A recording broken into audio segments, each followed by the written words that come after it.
Perfect. Good morning or good afternoon or good evening.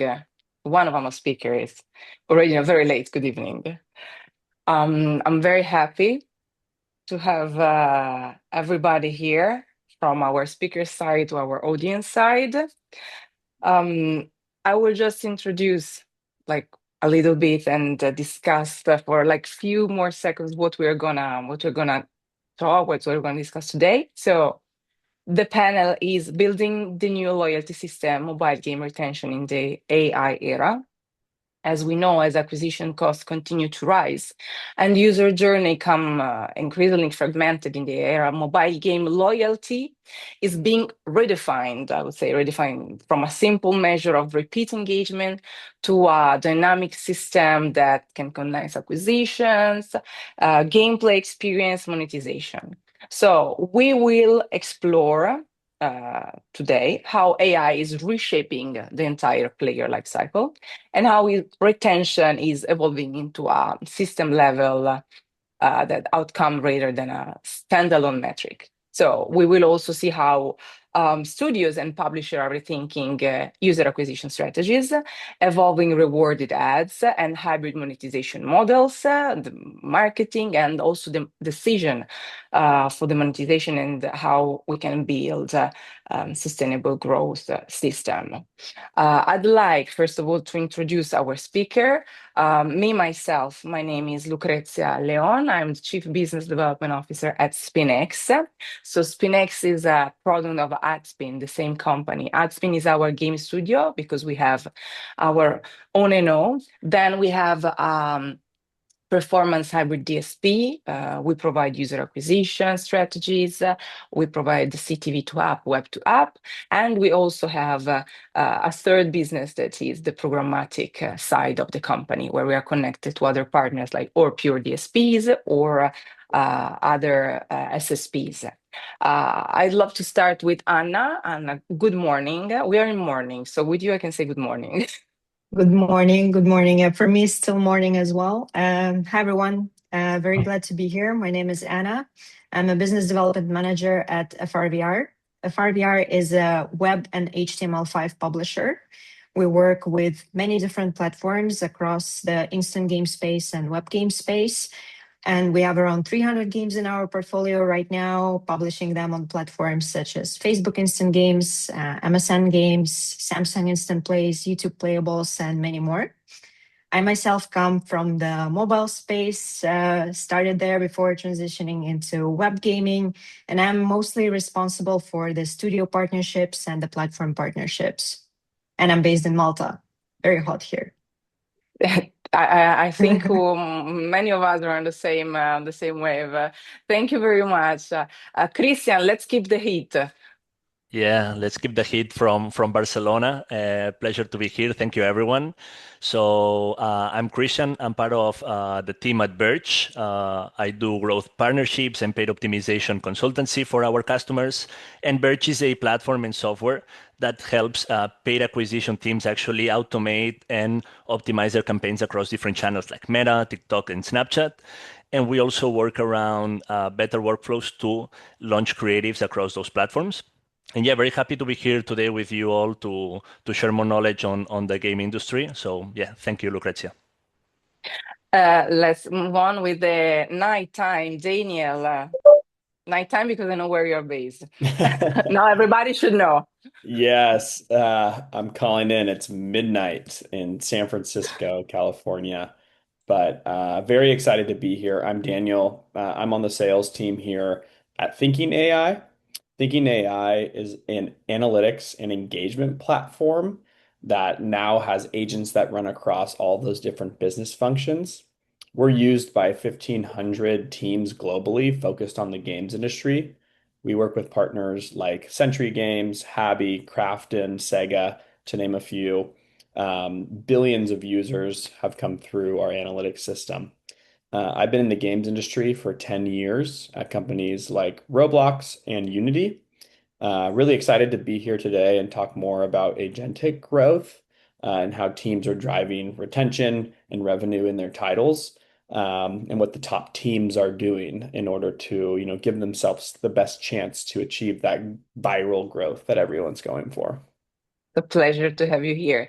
And now let's move on to the organizer. Unfortunately, we had to add Chagatai Gokar, but he felt bad.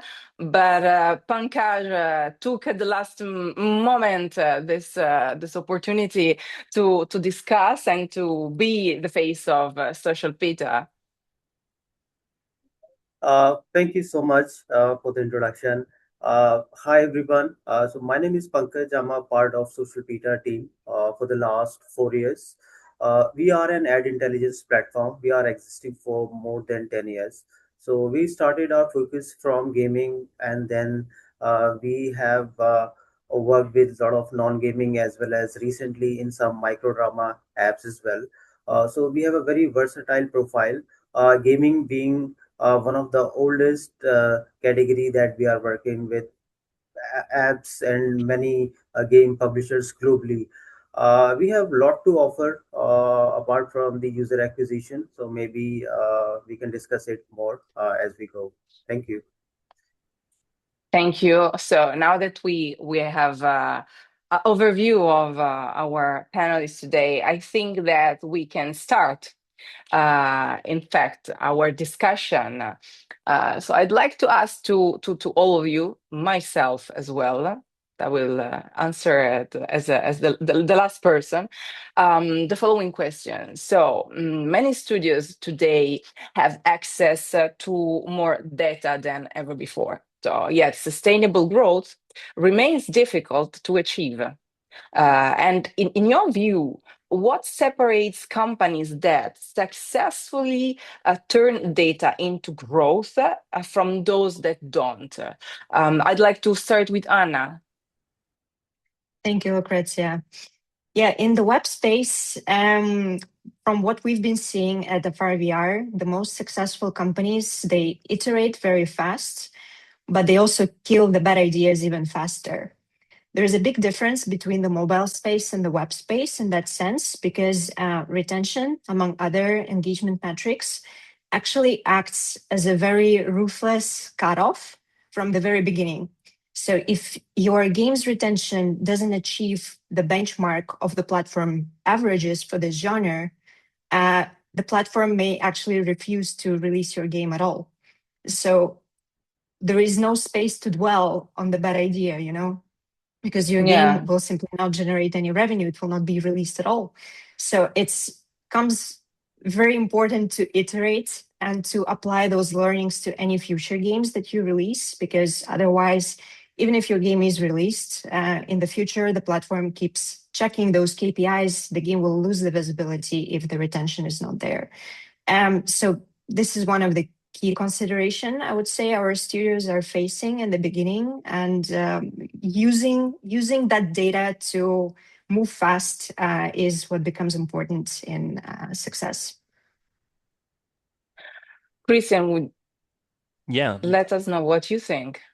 Yeah, that's I think Anna's point is very relevant, and that's something that we see too. And maybe just to add something else, to the table. Not only being able to iterate is something very important. I think there are things that can influence that iteration, which is to have the right source of truth, the right data. It's true that some years ago, maybe the challenge was more about gathering that data. Now we have too much data, so we also have to decide which are those signals, right, that we should act on. So I think that's one of the key things that differentiate winning teams, right? And the other one would be also how fast we are acting on them. So to make those iterations, there are also windows of opportunity, and I think being able to act on them fast is something relevant too. There are some teams that are capable of automating those actions, which is incredible. And for those who are not doing it right now, I think it's something that people should start looking into, how we can really create better workflows to really act on that data and for that data to be clean. Just to add one last thing Please. in this, thank you, it's that having a proper source of truth is important, but also differentiating yourself from your competition. I think if we are all following the same trends and if we are all looking at the same competitive insights, etc., we are all gonna ride the same waves. But I think it's important to also understand and learn from your own customers, from your own data, and also optimize against those. And that's something that you have to have your own judgment, Yeah. your own experience. But I think it's also important to make those differentiations. Yeah. Yes. Daniel, what about your thoughts? Yeah, and I think this is a major topic that teams that we work with are always asking. It's how does Century Games, how does Habi, how do these major top grossing mobile studios grow and target sort of their users to make sure that they're retained and properly taken care of across their different games. I think, most studios don't have a data volume problem. It's more so a data to action problem. So these static dashboards that a lot of teams work off of tell you what's happened after it's too late. And really, the studios that are winning are the ones that are closing the loop as fast as possible. So, insight to action to measurement, all in one system and all in real Mm-mm. time. It's a unique advantage being able to drive an insight and then engage with that user as fast as possible. I think the studios that we see that are struggling are the ones that are stuck handling a bunch of different data requests and doing a million different things across teams that don't necessarily move the needle, and then try to interact with users after that sort of moment has passed. In our experience, speed of iteration, as Anna said, is really important. It's one of the biggest differentiators for top studios. And teams that are able to move fast on data and seize the moment are the ones that, are able to retain and grow their users in the most efficient manner. One of our partners, Habi, saw like a over 30% retention lift across their smash hit Archero once they started acting on player behavior insights directly and not just reporting on them across their Right. organization. I think if you look at like platforms like Roblox too, Mm-hmm. there is something that happens in social media, a viral moment in social media. Those game studios on Roblox are integrating that into their game that day and interacting with their users immediately. I think you're starting to see more Exactly. studios do that and engage with them in really personalized ways.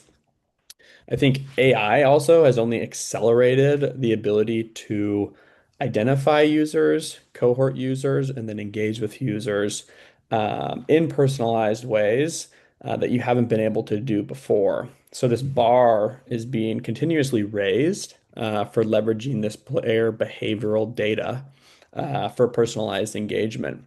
And this is what the top studios are doing, is capturing these moments that they are able to see amongst their player data and then engaging with those users immediately. So I think the bottom line is data turns into growth when the system lets you act immediately in Of course. minutes and not days or weeks that, some of the, legacy processes may have taken. Yeah, yeah. And Pankaj, for you, what do you want to tell us about? What do you Uh, think? sure. Yes, I totally agree. Like today, the number of insights is not the question to anyone. I mean, everything is available in the market, and moreover, it's a combination of first party as well as third party data, and how actually you take some actionable insights based on the data plus, which is very important, your own experience, because audiences are different for different game categories, even in the same category into different geographies. We talk about India. India is a Europe in itself. I mean, we have various cultures in different cities and states, and we cannot do the same kind of campaigns to each and everyone. Also, it is important to understand uh, some decisions made for the UA may not support for the monetization. So, I mean, we have to keep a very good balance for all the data. And yes, speed is one of the thing, because everything is like creative. So something probably may have worked for you, or maybe your competition or a segment leader, like just a day before, may not work today. So you just have to see what is exactly working right now, and things are available. I mean, don't have to wait for some winning creative probably for a week. You can see what is really working well, maybe in just past few hours, keeping all that in mind, and then probably use some more insights, your own experience, and help of UA to create more iteration, and keep on testing. I mean, that is gonna give you a winning advantage in this perspective. Yeah.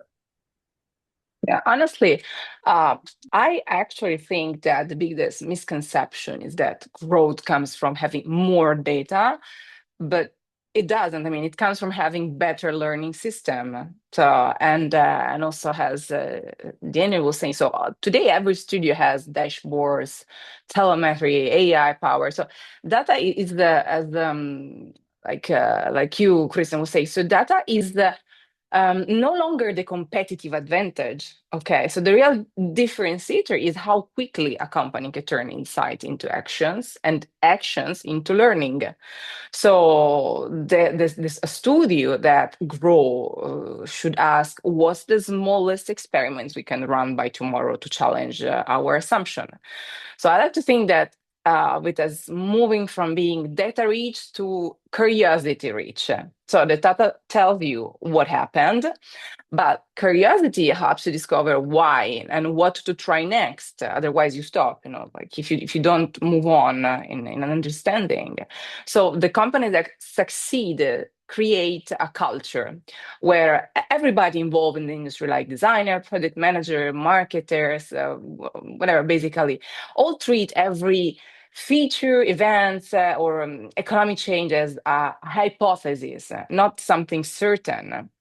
And I think that another shift is moving beyond optimizing for today's KPIs. So it's easy to increase day one retention and the rest, but it's much harder to optimize for player trust. So the studios and those, I believe, like the best studios use data to understand when players are having meaningful experience and where they are starting to feel manipulated or fatigued. Okay, so as a final thought, I think that, okay, AI changes the equation. We cannot hide it. It's fast because it can summarize dashboards, detect anomalies, and it can do it faster than any analyst. So the new bottleneck at this point isn't the analysis, it's the decision making, as Daniel was saying. So the company that's win will be those that empower teams to make fast, informed decision instead of waiting for perfect certainty. So summarizing everything like in one sentence, I said a sustainable growth doesn't come from collecting more data nowadays. It comes from building an organization that learns faster than its competitors. So I think that fast and still is what I'm always saying. Behind AI, there are humans, and if human doesn't work, it doesn't work the AI. Okay, I have now a question for Christian.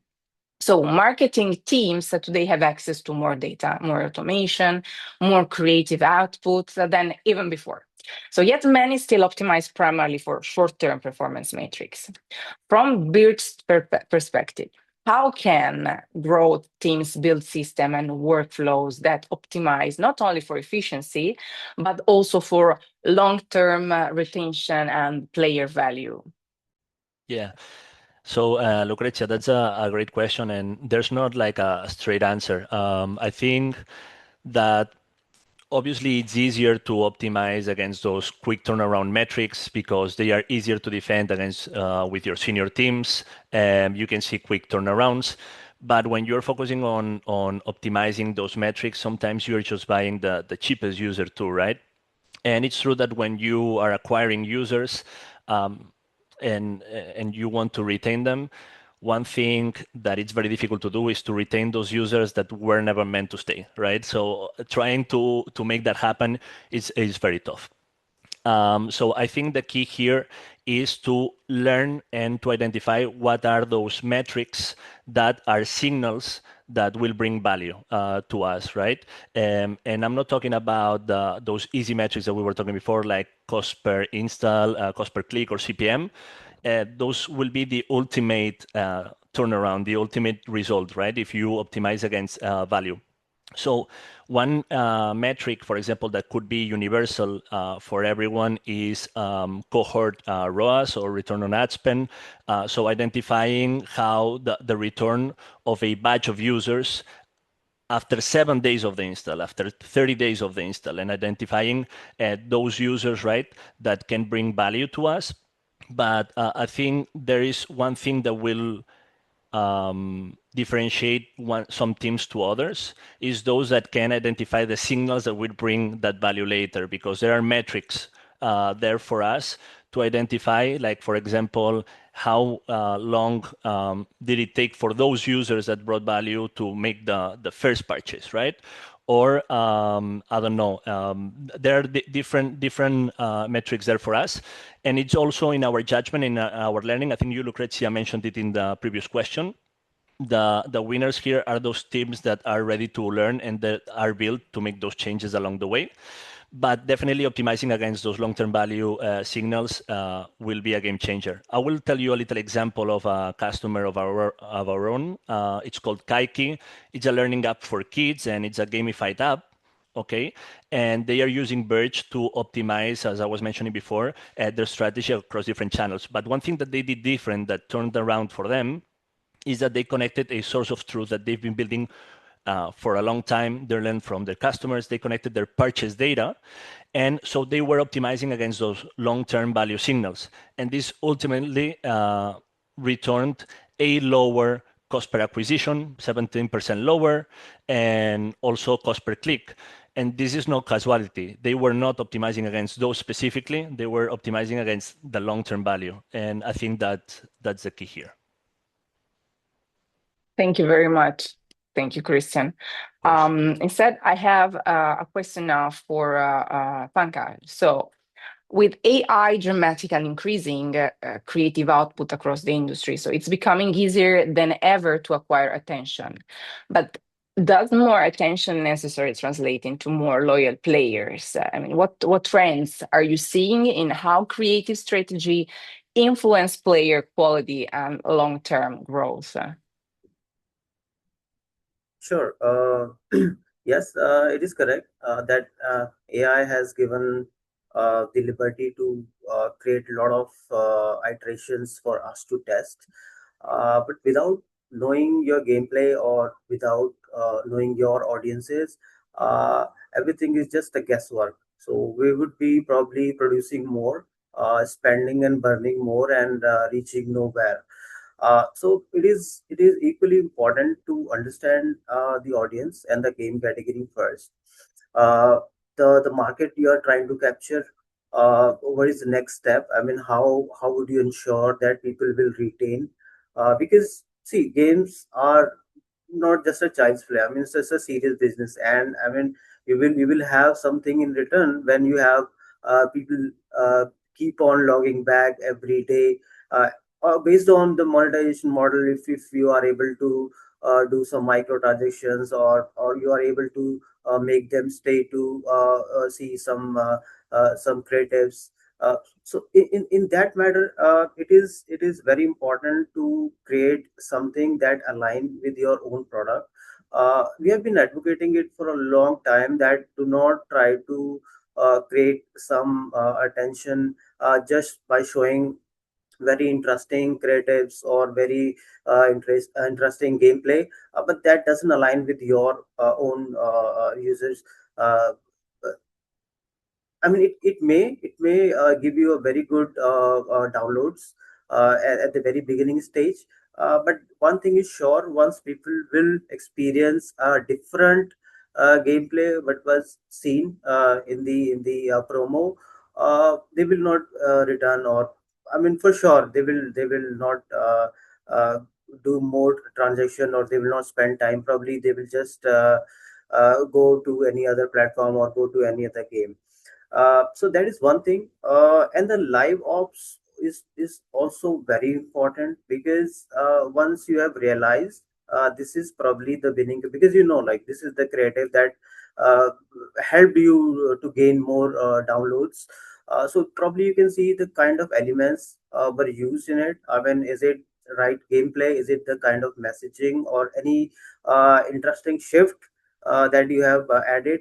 And probably you have that intelligence available now, that probably you have to focus more to keep them retained for a longer term, because it is more about the attention and the users experience about the gameplay.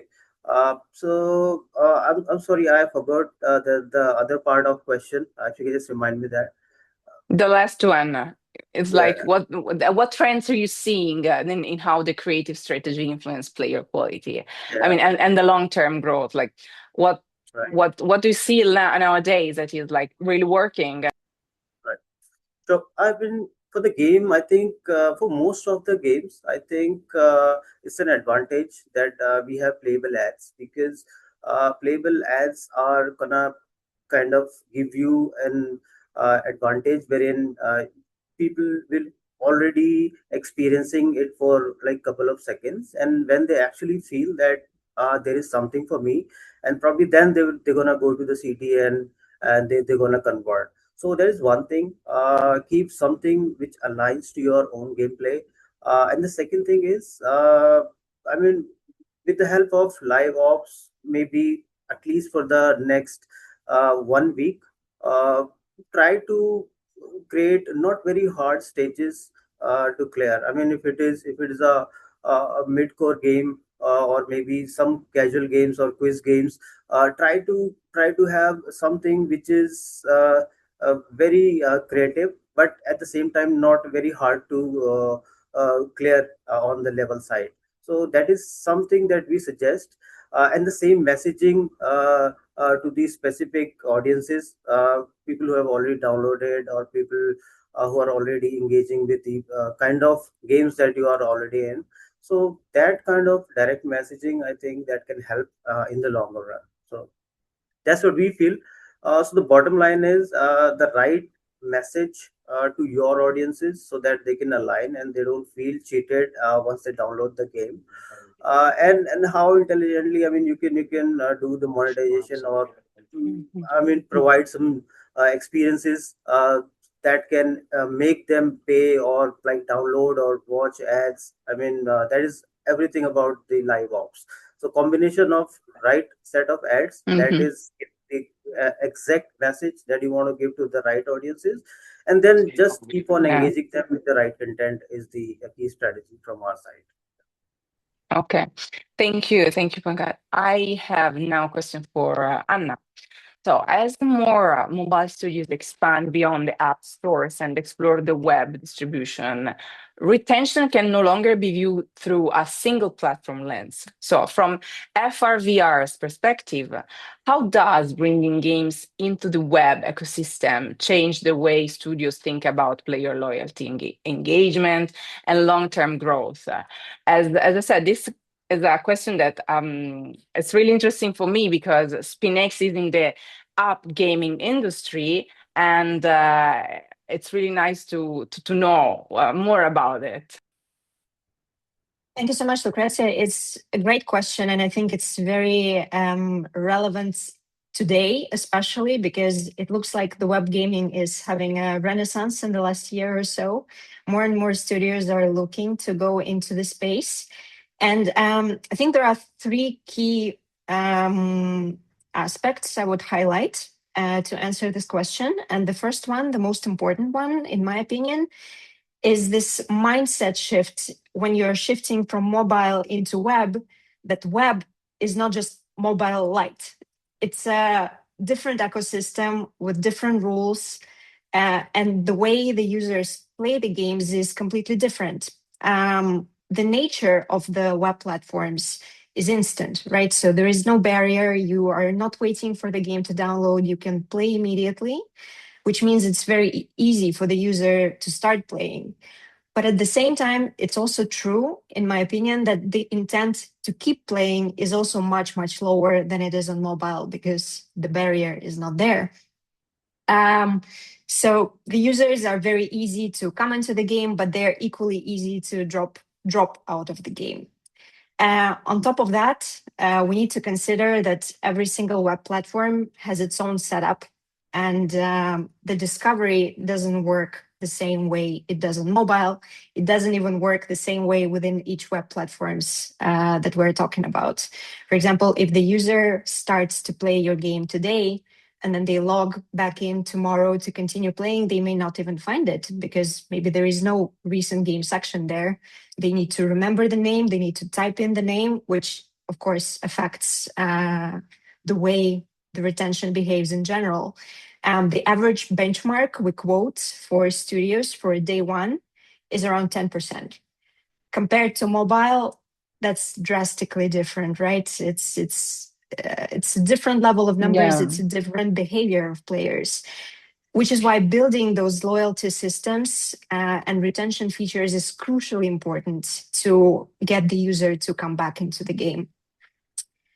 The second aspect that I would probably highlight is that not every game can suit the web, and web cannot suit every game, vice versa.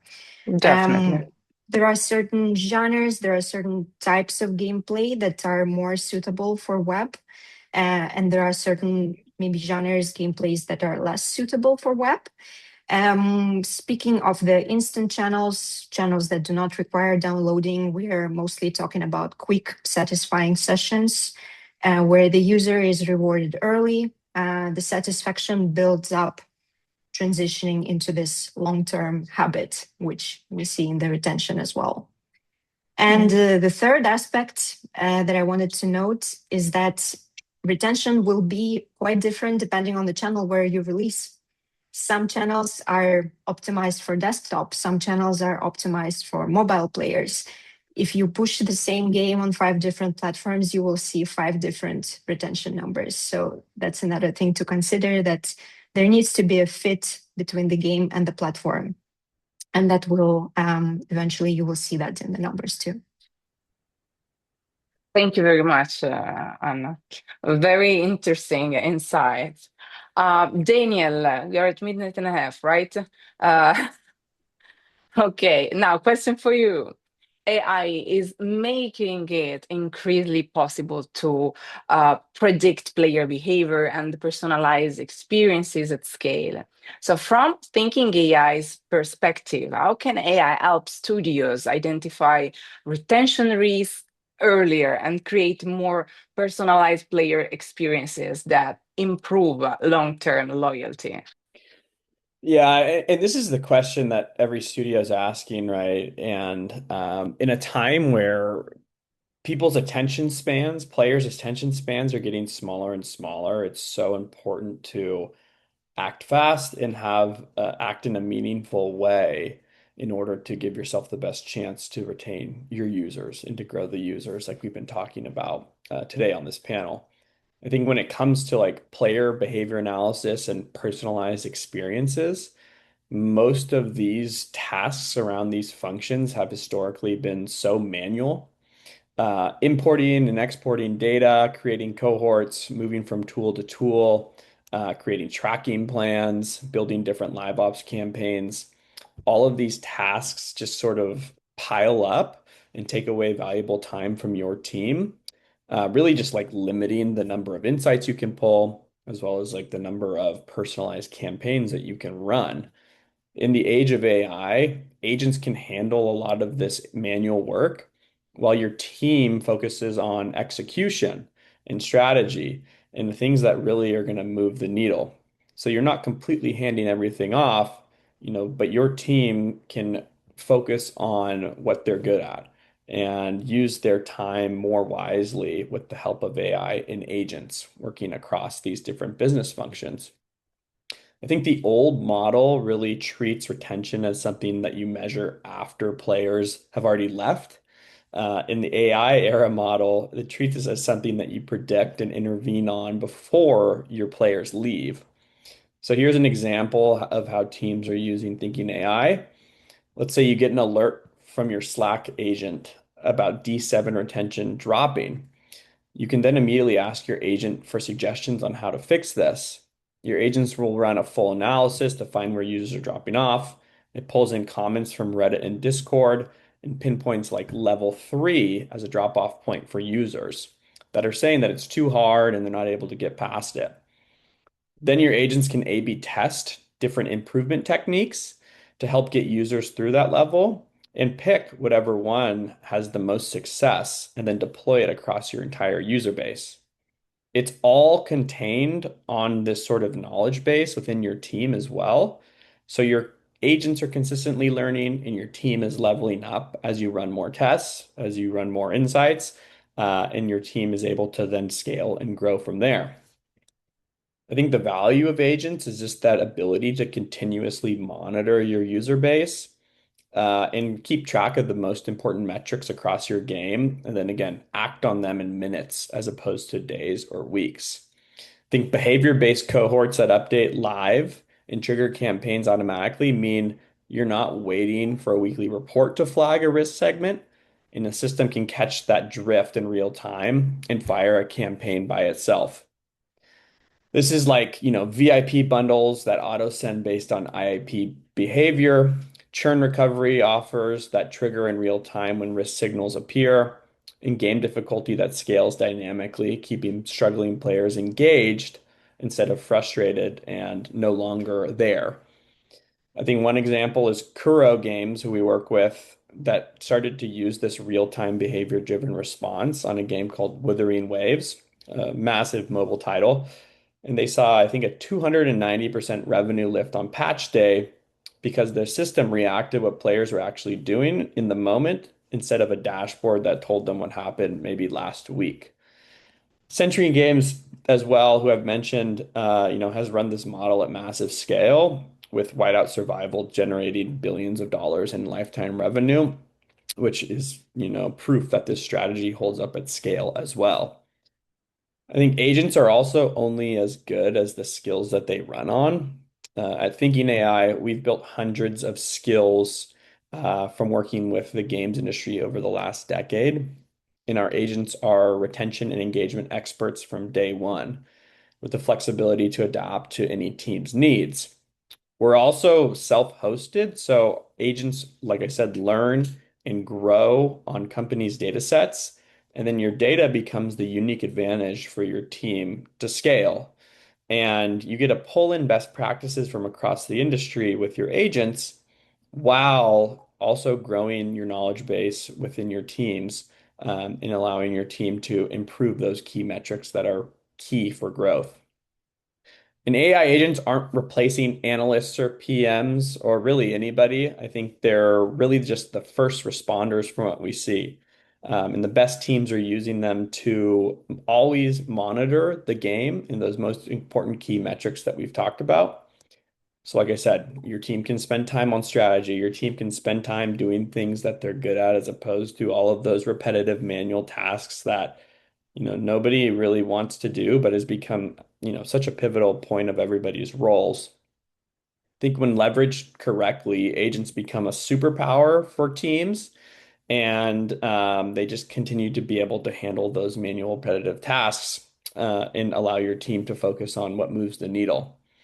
I think personalization at scale and catching risk early are really the same capability, just viewed from a couple different angles, and both come from the system of seeing player behavior and being able to act on it with the human in the loop for every single task.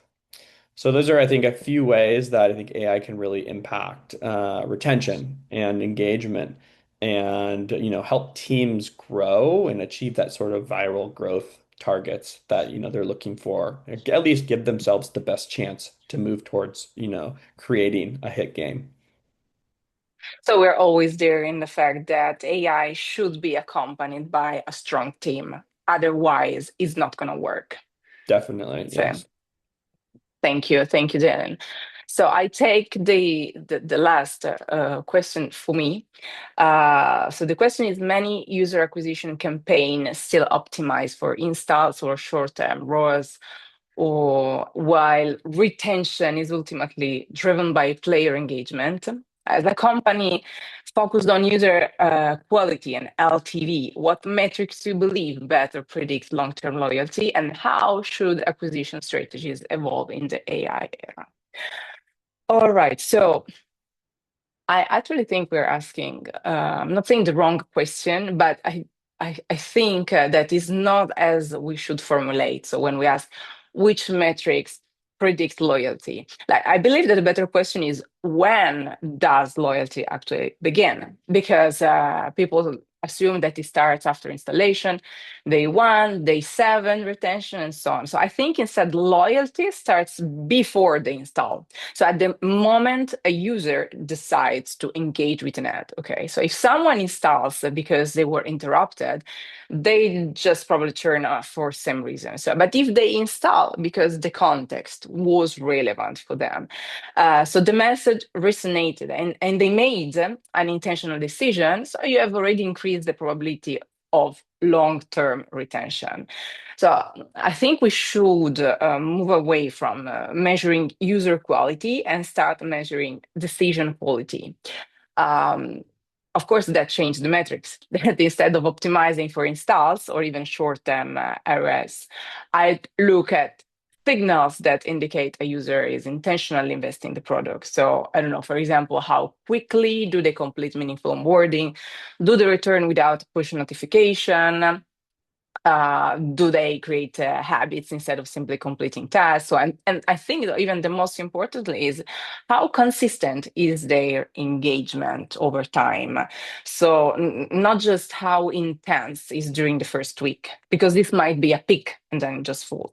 So one metric I'd love to see become mainstreamed is what I'd call a momentum score, Latin is always there. Being Italian is by default, and so instead of asking did this user retain on day 7, so we should ask is their relationship with the product getting stronger every week? Because a loyalty isn't a single event; it's an increasing commitment. This is where I think AI fundamentally changed the user acquisition. So because the AI today is incredibly good and finding people who are likely to click. Soon every platform will be able to do that. And the competitive advantage will shift from predictive conversion to predicting relationships. Imagine like AI optimizing not for who will install that, but for who will still enjoy this game 6 months from now. So of course, let's say to do that, I can't rely on demographic or historical data, but it needs richer behavioral signals, contextual signals, and transparent feedback loops. That's why I think that companies with first-party ecosystems and direct supply have a structural advantage. I mean, if you own or directly understand the environments where users engage, you can observe intent, not just outcomes. You can optimize around meaningful actions instead of vanity metrics and whatever. So that's very much the direction that, for example, SpinX is taking with its transparent marketplace, owned inventory, and optimization around cost per engagement and LTV rather than simple buying install. Because I always say also to our partner that a strong point is having owned and operated inventory, because we see from the first brick how game is built, what a game needs, and how a games and the user behave. So this, what you learn with your own baby, let's say, you can then translate it to other babies that you didn't create, but you know more or less how they can behave. So one final thought, and I'm done with this question. That for years marketers have optimized campaigns to answer, how do I acquire more user? I think this is, by the way, what we're also doing, like user acquisition. Don't get me wrong, but I think the AI era changes the question to how do I acquire who will become advocates? Because the highest LTV customer isn't necessarily the biggest spender. So it's the player who stays, brings other people, creates the content, and becomes a part of the community. So if AI can identify those future advocates, not just purchasers, that's where the next generation of growth will come from. So in my view, the future of user acquisition isn't just performance marketing, it's relationship marketing powered by AI. So at the end, we can make technological whatever is around us, but it will be moved by people. So technology has to be, let's say, combined with anthropology, and otherwise we're not gonna go. So I hope that it was exhaustive. I'd like to ask to all of our speaker and panelists one last question. So throughout today's discussion, so we look at loyalty from multiple angles and different shades, the creative acquisition, monetization strategies, and experiences, and also long-term player value. But in reality, these dimensions don't always align perfectly. So if your most loyal players were not your most profitable players, how would you interpret that gap from your own perspective? And what would it change in how you approach growth? I move with my other woman of the panel, Anna. Thanks so much, Lucrezia. The gap is very real, and we see it all the time in the web space, that there's always a difference between who loves my game and who makes money for my game. On the web, it's very particular because the main way web games still make money is from ads. In-app purchases, of course, are there, but in less proportion than ads still. So what matters is not if just the player just returns to the game, but also how exactly do they play when they return to the game. For example, a user who will play a long uninterrupted session may actually see less ads than the user who comes in and out of the game a few times. So let's say the loyalty is similar-ish, but the revenue that these sessions generate will be quite different. So the gap is there, but the tricky part and the part that is less obvious is that the players who are loyal, but they don't necessarily generate a lot of revenue, are still extremely valuable on web, because web platforms, ultimately web platforms always decide who will see the game and how the game will be shown on the portal. And platforms don't just look at revenue. They look at engagements, they look at a lot of things, and retention is one of the key KPIs that they check when they decide whether the game will be listed on top or at the bottom of the list. So if the user keeps coming in, maybe they don't generate a lot of money, they are doing this very important and quiet job of keeping your game visible on top of the list. Because if the retention dips, if the engagement dips, your game becomes less visible, which ultimately means that you need to spend more money in order to get it back up. The loyal players that keep coming back keep your game up there for free, which brings in more users that maybe have a slightly different behavior, and they will generate money for you. So the gap is there, but we work, of course, with both players, and we love to see loyal users coming back in, even if they don't generate a lot of money for us. Thank you, Anna. Christian, what's your thought about? So my thought, I really liked one thing that you mentioned before, Lucrezia, and actually this gave me also like a different point of view, no, about this question. And Anna mentioned it too. Those players, those users that you have that are not bringing value, maybe we should make them those advocates and those champions for the game, right? Maybe they are not valuable in the way how we are seeing that revenue coming, but we have them, we have their attention. What is it that we can do to turn this attention into ways to bring value to ourselves? I think that's a point of view that I would look into. Obviously, we can use AI, right? To, as we were mentioning, there were different angles that Daniel mentioned on how we can use AI to see those Yes, kind of levers definitely. those levers, right, that we can bring value. And the last one that I will bring home to my knowledge and to what we do every day, who is it that we are acquiring, right? Which are the users that we are acquiring? It's good that we are acquiring all this customer base, all these users, but maybe we're not doing the right optimizations in our campaigns to acquire the ones that will bring those dollars. I would have a look into that too. Maybe the strategy should be fixed to there. But yeah, that's my contribution to that one. Thank you. Thank you, Christian. Daniel, we're hitting one in the night. Yeah, we're getting close. It's past my bedtime, but I think I have enough time to answer this one. Uh yeah, I think like, everything that we talked about like comes back to this question too. It's about leveraging new technology, AI, to consolidate data, to make sure that your team sees the whole picture when it comes down to all the different campaigns you're running, all the different strategies that your team wants to execute. I think like this gap isn't a tolerance problem, it's more of a visibility problem.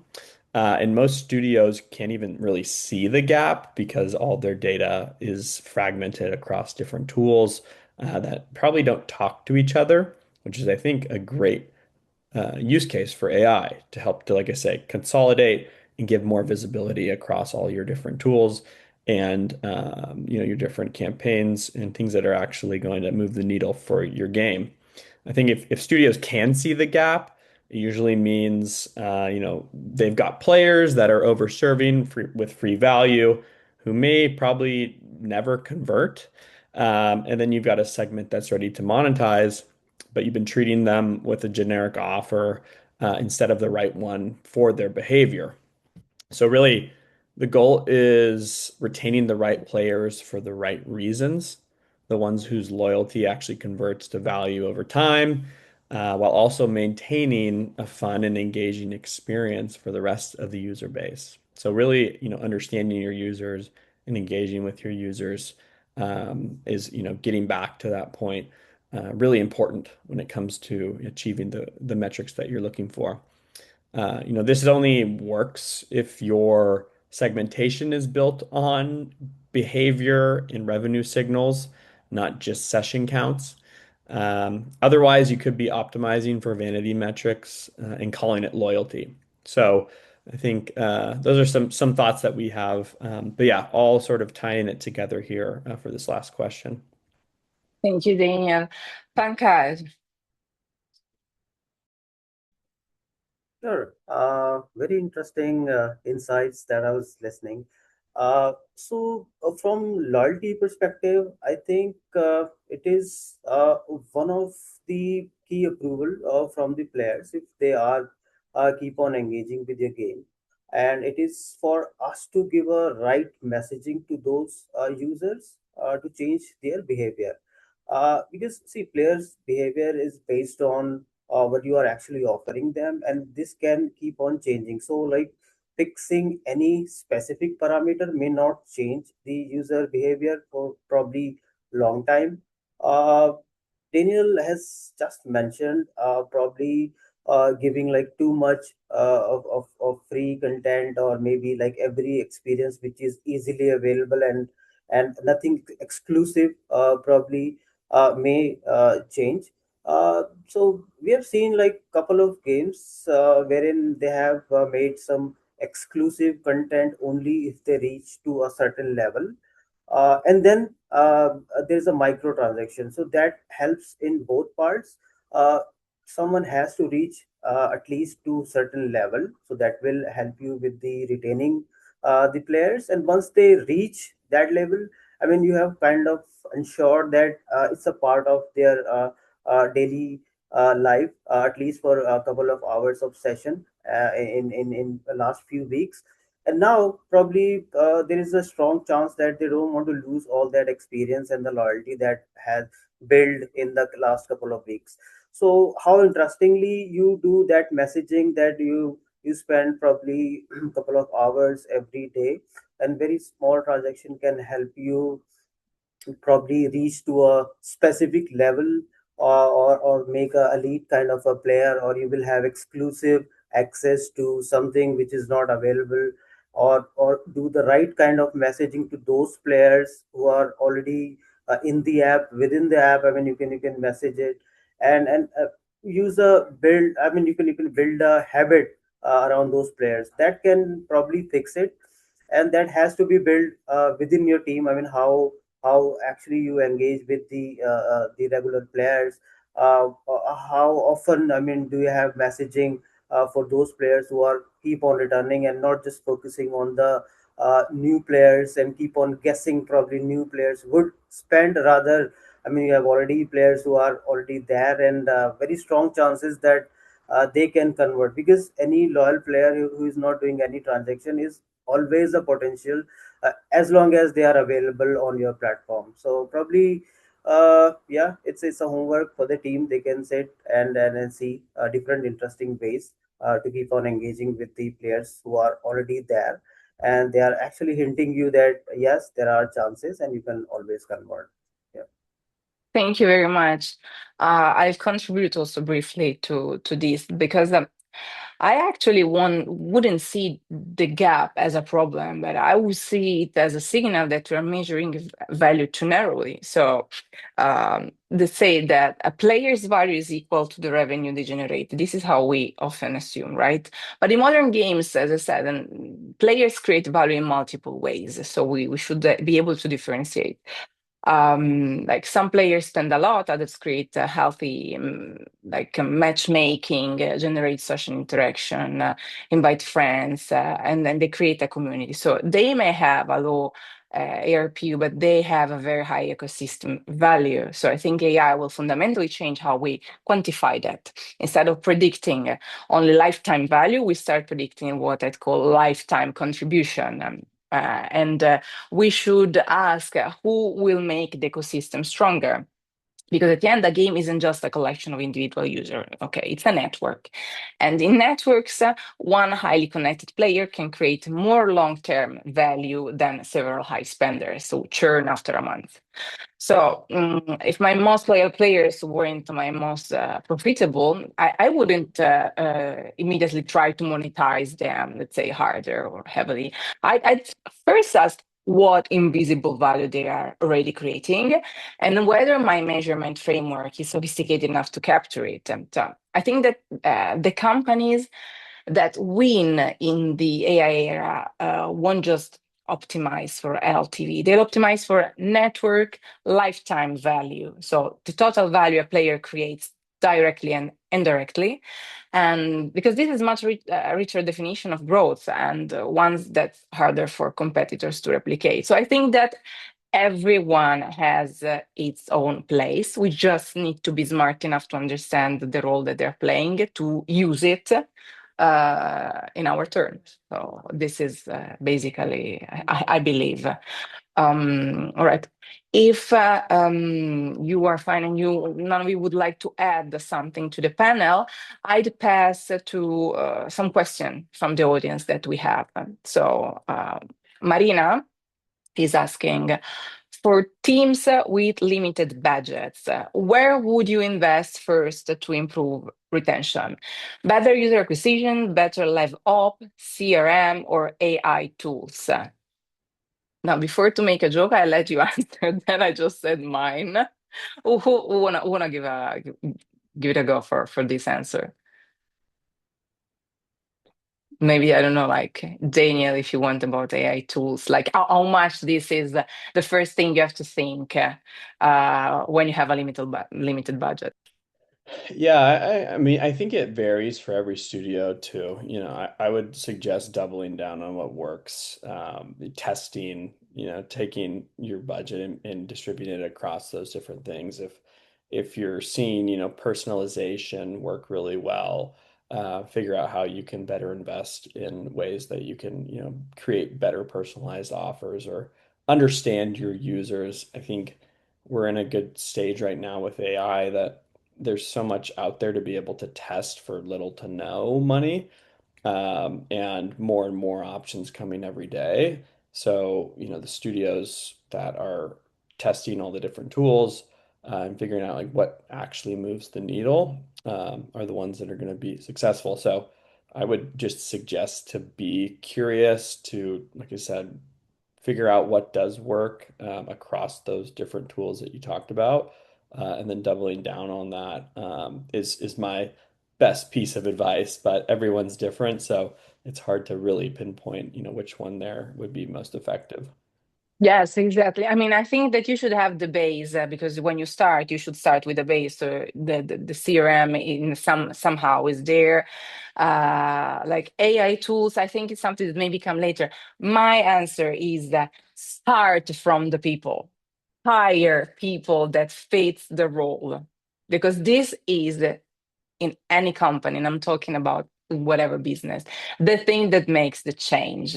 I saw it in my company that when you have the right person, no matter what else, and when you are supported by a team that works well together and in the environment, the rest is a plus. So first, really like start with the people. Second question is from Noah. Many teams see strong day one and day seven retention, but player spending drops quickly afterwards. And this is what we were like discussing, in fact. In your experience, what usually causes this gap? I think that we all gave an answer to this in like the last question.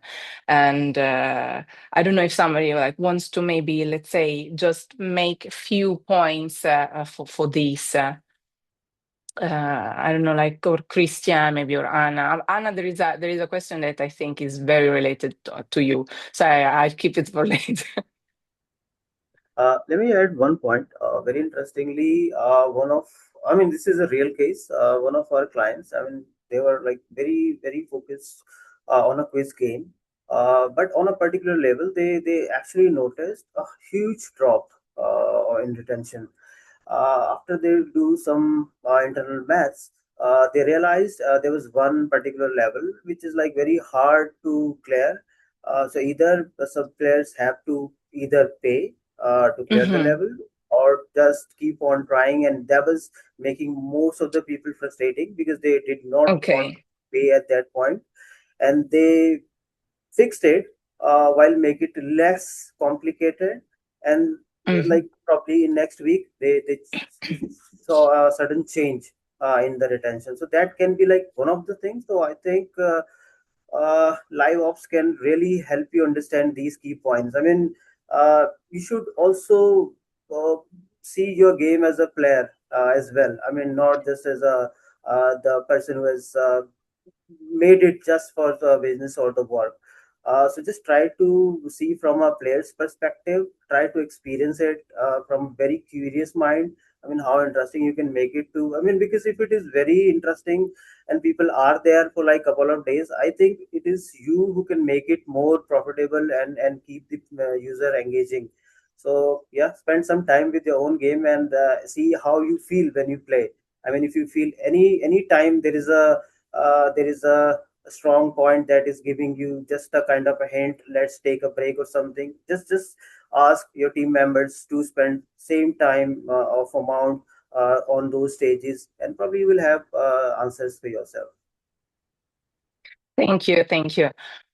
So yes, I think the psychology of the user is still something that we have to take into consideration. And Max is asking about the AI tools available today that we have like so many. And for a small or mid-sized studio, where can AI create the biggest impact on retention right now? Daniel, would you like to make a 1 minute, because you are like involved, let's say, in it like directly. I'm sorry that I'm keeping you awake, but No, it's okay. I. No, no, I wish I could say, thinking AI solves all the issues for all size studios. We do Yeah. work with studios of all sizes, and like I said, when you use a platform like Thinking AI, like we're built in games first, so it's a little bit different than using other AI tools out there.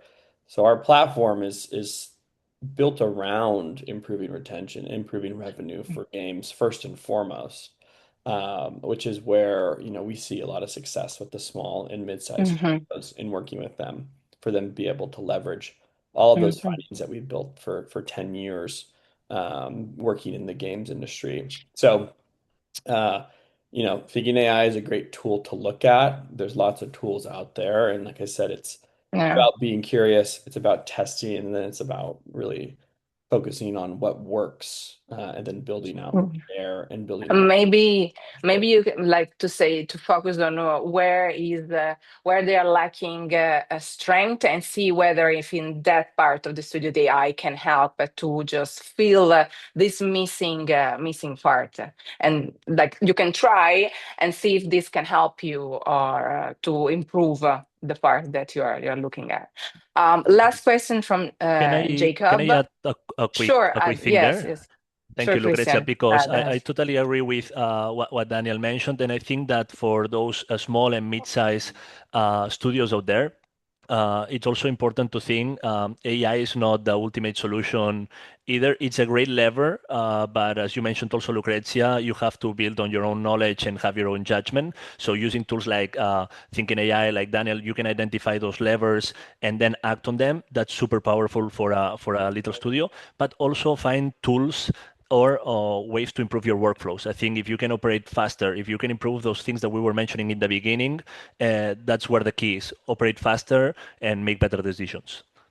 Yeah, I do agree with you, honestly. Last question, Jacob. I think this is like directed to Anna because it's about web. So, do you think web distribution will become a standard channel for mobile games in the next few years, or will it remain a niche opportunity? I think it already kind of trespassed the definition of niche. I think it's becoming more and more common for mobile studios to go cross-platform, not just web, but also looking at PC consoles and other placements. On mobile, it's getting more and more difficult to release new games, right? You're competing for traffic with games that have been occupying the top charts for years. And it's very difficult to acquire players. You cannot survive on organics as a rule of thumb. On web, it is still possible. The entry barrier for the studios is lower. This is where we see a lot of indie studios succeed because they can go in, they can release a game without investing very heavily in user acquisition. So I think if not, it probably will not become a main channel for mobile studios, at least not in the next couple of years. But we're definitely seeing it becoming an incremental source for many. And this incremental source comes down to something quite significant. Thank you very much. So I hope that we gave an exhaustive answer to the question of our audience. We arrived to the end of our panel. I'd like very much, first of all, to thank SocialPeta for having organized this. Let's say my start of the day was very, very positive. I loved it. I would like to have more starts of the day like this. Then your end of the day was amazing, I suppose.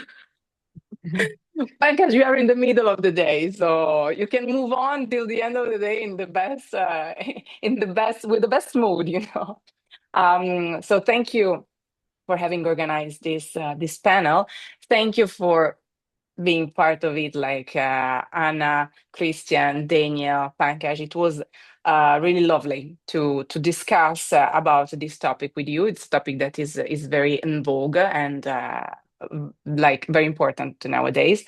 I hope that our audience enjoyed it. You feel free to reach out to any of us for further question, and if you would like to dig deeper what our companies are doing, we're very happy always to discuss directly with you. And I think I can leave you with a good night. And I wish to all of you a very, very wonderful continuation of your day. Thank you very much. Thank you all. Thank you very much. Thank you.